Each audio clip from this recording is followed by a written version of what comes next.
étude de marché. Oui, il analyse la concurrence. Il commence par analyser la concurrence. C'est quand même la base du projet, les gars. Déjà, il va falloir un nom. Alors, est-ce qu'on l'appelle... Est-ce qu'on l'appelle... Est-ce qu'on l'appelle... Je sais rien. Et quel nom t'imagines? Parce que tu veux un positionnement quand même haut de gamme. Ouais. Est-ce qu'on garde la cohérence de tout ou est-ce qu'on distingue ça de nos réseaux sociaux? Ça, c'est déjà un premier choix à faire. Je sais pas, t'en penses quoi toi? Moi, je pense qu'il faudrait distinguer. Il faut que ce soit un nom d'une marque, que ce soit notre marque. Et, tu vois, il y a beaucoup d'influenceurs qui ont des marques, qui ont des noms qui n'ont rien à voir avec eux, tu vois, parce que... Genre tu mets la marque en gros et après quand petit en bas tu marques pas Nico. Oui, par exemple. Mais après, je veux dire, si on veut faire vivre la marque sur le long terme, Ouais. au-delà de nos réseaux, à des gens lambda qui vont dans des supermarchés, rien à foutre que ce soit Nico qui les fait en gros. Mais ça peut leur donner l'envie de regarder qui c'est Nico et de rejoindre les réseaux. Ouais, mais... Ce sera toujours un petit quotidien, quelques petites personnes. Après, c'est quand même, si tu veux le positionner de façon un peu haut de gamme... Le haut de gamme, moi je trouve que s'il fait surtout le haut de gamme, c'est triste, hein, mais c'est même au-delà du produit que tu fais, c'est le packaging. Le packaging et le prix. Moi, j'achète que des trucs où les Panettone, j'ai pris le plus beau packaging. Je savais pas ce qu'il valait. Ouais, après tu vas le racheter, par contre tu vas fidéliser ta clientèle sur le bah oui, bien sûr. C'est évident. Donc. Il faut les deux. De toute façon, toi c'est évident que tu veux faire des trucs bons. Mais vraiment, enfin, Nico, je trouve que ça n'est pas hyper haut de gamme. Ouais. Ça fait un peu blague.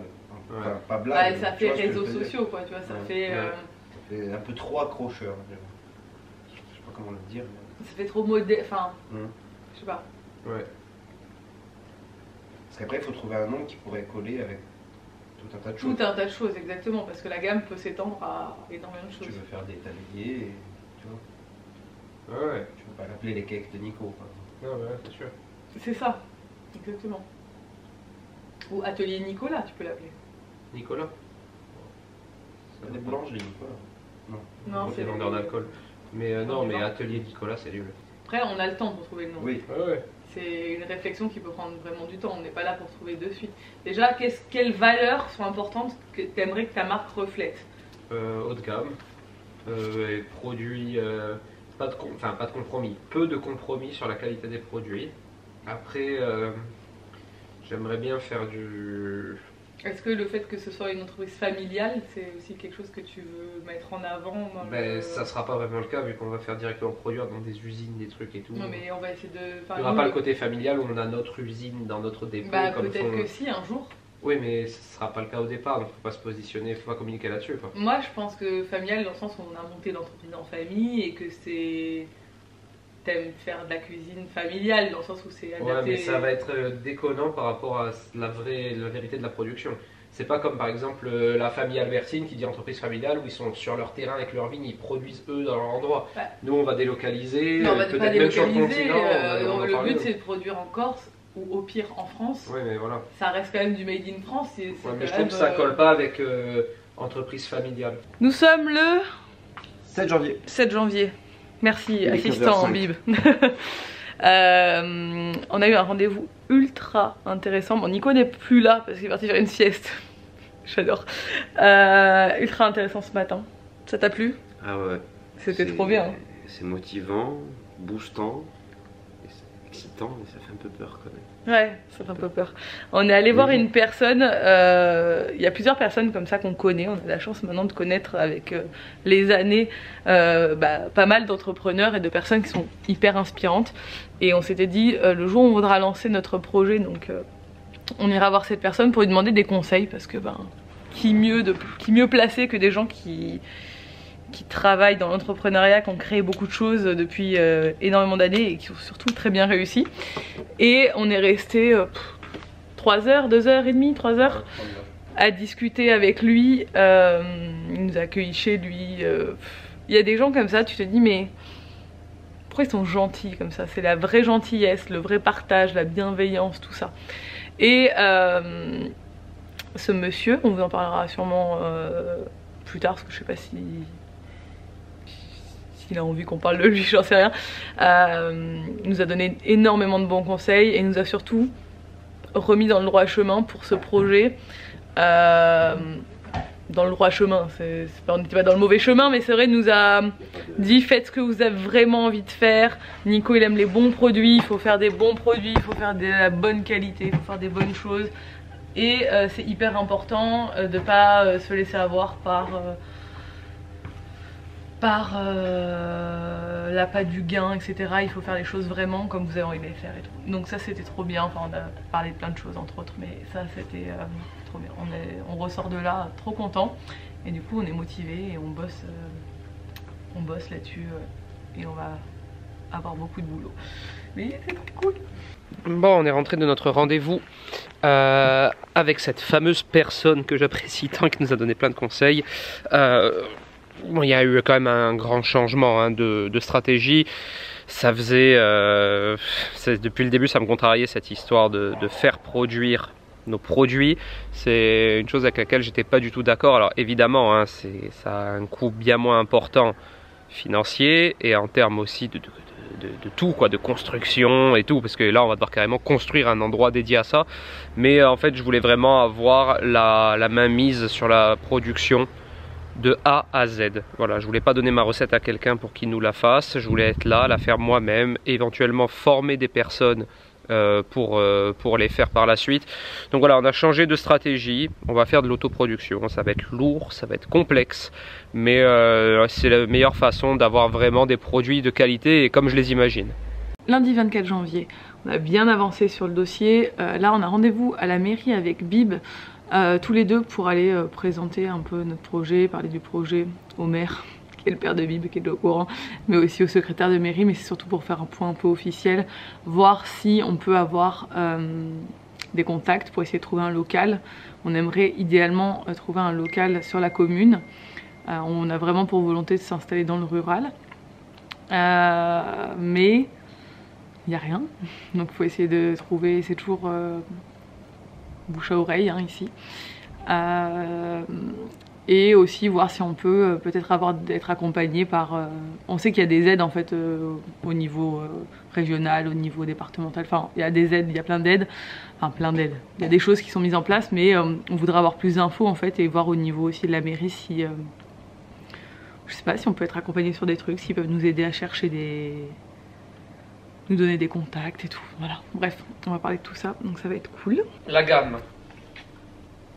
Là, il va nous révéler la gamme, genre on est en suspense, ça fait genre un mois qu'on lui demande de faire ce travail. Non mais elle est évolutive et elle est peut-être aussi peut-être enlever certaines choses lorsqu'on rencontrait des problèmes techniques pour les réaliser. Là, de toute façon là c'est la gamme imaginatoire. C'est ce que j'imagine dans ma tête. On a 1, 2, 3, 4, 5, 6, 7, 8, on a 9 produits pour l'instant. Ça me semble pas mal. Alors...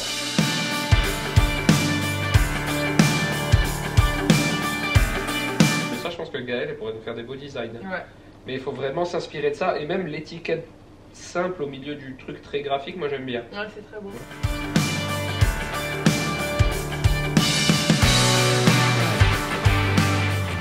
Ça, je pense que s'ils sont très bons... Il faut tout miser sur le design. S'ils sont très bons et très bien faits, ça peut être un best.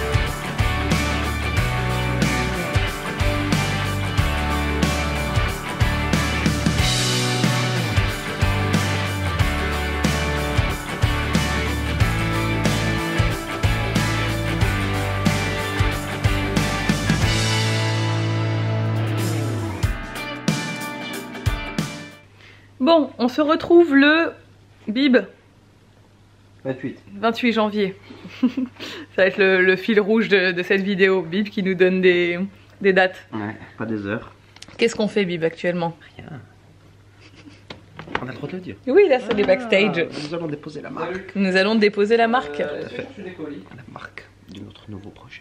La marque est trouvée depuis un bon moment. On vous en reparlera parce que pour l'instant ça prend du temps. Il faut déposer la marque, il faut qu'on ait un retour de l'INPI. Donc évidemment ça reste confidentiel jusqu'à ce moment là, que ce soit vraiment notre propre marque. Mais aujourd'hui on dépose la marque parce que c'est très important pour nous et que voilà, quoi qu'il arrive cette marque on la veut. Nikook, tu te sens comment? Nikook n'est pas beaucoup intervenu encore mais il travaille dans l'ombre. Je me sens bien. Je suis content qu'on ait annoncé le projet là déjà. Ouais. Enfin, par la newsletter. Le vrai projet ce sera annoncé dimanche, mais vous aurez vu. Enfin, vous serez déjà au courant. Ce sera public pour tout le monde. Mais là déjà, les retours de la newsletter sont très positifs. Mais avec YouTube, on va toucher une plus grande audience, donc on aura déjà plus une idée précise. C'est comme les sondages, plus il y a de gens, plus tu te fais une idée précise des choses. Donc voilà, on attend les retours avec impatience en commentaire dimanche. Moi, c'est ce que j'attends le plus maintenant, là, à court terme. Après, on avance sur le projet. Moi, je commence à regarder les machines qu'il me faut, etc. Enfin, voilà. Bon, t'as déterminé la gamme. On a des nouvelles idées régulièrement. On a des idées assez originales hein, en termes de peut-être de conservation, de packaging. On regarde, on va voir ce qu'on peut faire. Après, il faut trouver aussi des gens, des prestataires qui sont capables de faire ce qu'on veut aussi. Donc voilà, ça va être tout un truc. J'ai mal à la tête déjà. Ouais, des prestataires dans le sens on va tout faire. On veut créer notre propre outil de production, hein. Mettre nous en... Enfin, on l'imagine comme ça, après on verra bien comment ça évolue. Mettre nous, dans le packaging, etc. Mais il faut qu'on trouve évidemment la matière première, quoi, les emballages, tout ça. Donc on bosse là-dessus. On a un rendez-vous très important, donc on a déjà eu rendez-vous à la mairie avec Bib la semaine dernière. Rendez-vous qui s'est hyper bien passé, ça nous a donné plein de pistes, c'était vraiment cool. Là on a rendez-vous, enfin on va présenter notre projet au conseil municipal.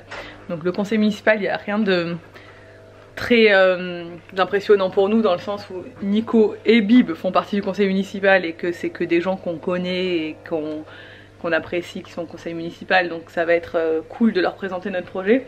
Mais le but c'est que la mairie du village soit vraiment notre partenaire sur ce projet. On est dans le rural et tout, donc c'est important. On aimerait recruter des gens d'ici, on aimerait faire travailler des gens d'ici et vraiment créer quelque chose de cool pour la commune. On a déposé la marque! Salut les BG! On a déposé la marque! C'est officiel. On a déposé la marque. Plein de catégories comme ça. On peut pas divulguer le nom déjà de la marque? Non, on peut pas divulguer le nom. Parce qu'il faut qu'on ait le retour de l'INPI d'abord. Quelques jours je crois. 2 mois maximum. Ouais, ça fait quelques jours du coup. Ouais, ça fait genre une soixantaine de jours. On est content et on a rendez-vous bientôt pour aller voir un terrain potentiel où on pourrait construire notre future usine. Parce qu'on veut construire une usine, on est un peu chaud. Mais on vous montrera ça en temps réel. Tu es chaud Nico ou pas? Très chaud. Il est à moitié en PLS et à moitié surexcité. En PLS. Voilà. Dès qu'il faut faire des trucs, il se met en PLS. Petit à petit, j'ai l'impression que plus ça avance, plus c'est stressant, excitant, concret. Et par contre, c'est de plus en plus chaud, quoi. C'est chaud? C'est chaud bouillant. On se retrouve le 30 janvier. Salut. Donc là, aujourd'hui, on est dimanche. On a rendez-vous pour aller voir un terrain. Enfin, aller voir le terrain. On le connaît très bien. C'est un terrain qu'on connaît qui est sur le village. Où potentiellement, peut-être qu'on pourrait construire notre usine. C'est un des terrains qui est possible. Ouais, c'est un des terrains possibles. Et en fait, on a rendez-vous avec notre entrepreneur, entre guillemets, qui on veut confier aussi la construction de notre maison, qu'on connaît très bien. Ou peut-être que ça le serait pas, hein, parce qu'on va sûrement faire plusieurs devis. Oui, on va faire plusieurs devis évidemment. Mais c'est quelqu'un qu'on aime bien, en qui on a confiance et tout, pour voir ce qu'il en pense en fait, et s'il a des conseils à nous donner, et si jamais il peut nous faire un devis, voilà. Donc voilà, on a une piste, enfin on a plusieurs pistes en fait. C'est très compliqué parce que chez nous pour construire c'est très compliqué. Là, le PLU est bloqué. Voilà, le PLU est bloqué, donc il y a très peu de terrains disponibles. Il y en a qui sont dispo mais qui sont pas constructibles, enfin voilà, bref. On va voir tout ça, mais on avance toujours sur le sujet. Je vais en commander 1 kilo. Parce qu'en fait il y a aussi la teneur en huile de la noisette qui fait que du coup c'est une noisette de Turquie, genre admettons qui vient de loin, qui a été restée longtemps et tout, elle perd en huile. Si tu achètes une noisette qui a beaucoup d'huile, tu rajoutes moins de matière grasse, c'est de la matière grasse naturelle, mais c'est plus cher. Bon, Nico est en train de travailler sur comment on fabrique des produits. Bon, vous avez un petit sneak peek là de ce qu'on aimerait faire, évidemment. De toute manière, c'est pas une grande surprise, on dira. Évidemment, il y aura des pâtes à tartiner dans la gamme, ça c'est pas une grande surprise. Mais du coup, on est en train de travailler sur, enfin, Nico est en train de travailler sur quelle machine il faut, parce que c'est compliqué de comprendre comment on fabrique à plus grande échelle que ce qu'il fait lui ici à l'atelier, et les matières premières aussi. Donc il est en train de faire des petites études qui sont très importantes pour qu'on puisse faire un plan de financement en bonne et due forme. Et en plus, il a mis une petite tenue d'homme d'affaires là, ça va bien avec le truc. Hein. Ça y est, ça y est. Bibi, il est en train de faire des factures, il est en train de s'arracher les cheveux en même temps, vous voyez ça en direct. Votre îlot à jour. C'est une catastrophe. Bon, nous sommes la veille du conseil municipal. T'es prêt? La collation. Tu manges ta collation? Pour prendre des forces. On a préparé une petite présentation. Voilà, une petite présentation en bonne et due forme pour Présenter notre projet. Ouais, présenter notre projet au conseil municipal. Bib, il avance un peu sur les questions d'urbanisme et tout aussi. On a eu des réponses aujourd'hui d'ailleurs. Sur comment construire, quoi, qui, quoi, comment. Ce qu'on peut pas.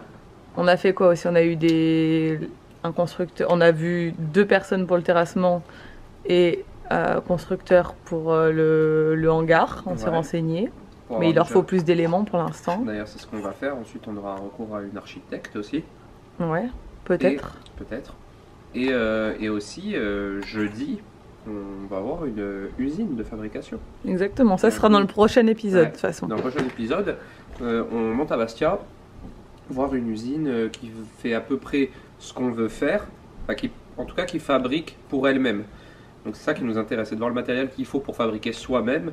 Mais même si eux ils font du salé, il y aura beaucoup de choses similaires, surtout pour la mise en contenant, tout ça. Donc ça va déjà nous donner plusieurs idées. Et puis vu qu'ils ont l'air très très cool, je pense qu'on va pouvoir parler de tout avec eux. Ouais, ils veulent nous aider, nous donner des conseils. Je pense qu'on va pouvoir même parler d'argent, de trucs, combien ça coûte et tout, ils vont pas voir. Enfin ici, il n'y a pas trop de tabou là-dessus en vrai. Donc ça va être cool, j'ai hâte. Mais la prochaine étape, c'est le conseil municipal. Ouais. On se retrouve le samedi 5 février déjà. Putain, le temps passe trop vite. C'est le jour où on va présenter notre projet au conseil municipal pour avoir un peu leur avis, etc. Sachant qu'on a besoin d'eux pour le projet. Donc là, il n'y a rien de décisif aujourd'hui, mais c'est juste histoire de voir un peu comment les gens réagissent. Bon, pour clôturer cette vidéo, je voulais vous faire un petit bilan de notre présentation au conseil municipal. Ça s'est ultra bien passé. Alors pourtant, c'était un conseil municipal un peu agité, hein. Il y a eu pas mal de sujets sensibles qui ne nous concernaient pas, hein, sur la commune et tout, mais c'est ça qui est beau aussi avec quand il y a des conseils municipaux, c'est que c'est intense, c'est comme ça, c'est de la politique. Mais du coup on est passé juste après tout ça, j'étais en mode mon dieu, j'espère que ça va bien se passer pour la présentation et tout, et en fait ça a été ultra bien reçu. Alors évidemment aujourd'hui il n'y avait rien d'officiel, hein, c'était une présentation au conseil, mais il n'y avait pas de délibération, de validation, etc. Mais on a déjà pu s'apercevoir que le projet plaisait à l'ensemble du conseil, donc ça c'était cool. Et c'était le but, hein, de repartir avec ce sentiment aujourd'hui. Donc voilà ce que je pouvais vous dire pour l'instant. On continue à avancer. Vous allez pouvoir continuer à suivre, hein, évidemment, tout au long de ces vidéos backstage, l'avancée du projet. Ça va être vraiment des vidéos dédiées à ça. Vu qu'on avance bien, il y en aura prochainement, hein, peut-être là pour les prochaines semaines, il y en aura quasiment une par semaine. Après il est possible qu'on rencontre des périodes de creux, hein, quand on sera en attente de certaines choses. À ce moment là évidemment on ne fera pas du contenu pour faire du contenu, on sautera une semaine ou deux. Voilà ce que je pouvais vous dire pour cette première vidéo, j'espère qu'elle vous a plu. Si c'est le cas, n'hésitez pas à mettre des petits likes pour nous soutenir, ça fait toujours plaisir. C'est aussi des vidéos qui pourront vous servir, hein, si vous lancez des projets vous-même, même s'ils n'ont rien à voir. On va passer par toutes les phases, hein, de construction d'un gros projet, la banque, on vous dira comment c'est passé, le comptable, on vous dira comment c'est passé, là le conseil municipal par exemple, tous les contacts qu'on va avoir avec les différents professionnels. Je pense que ça pourra vous servir si vous comptez lancer un projet de ce style ou même un autre. Du coup n'hésitez pas à commenter, liker, vous abonner à la chaîne, au compte Insta, Twitch, tout ça, à la chaîne d'Elissa, au compte Insta de Bib et tout. Et moi je vous dis à très bientôt dans une prochaine vidéo. Ciao.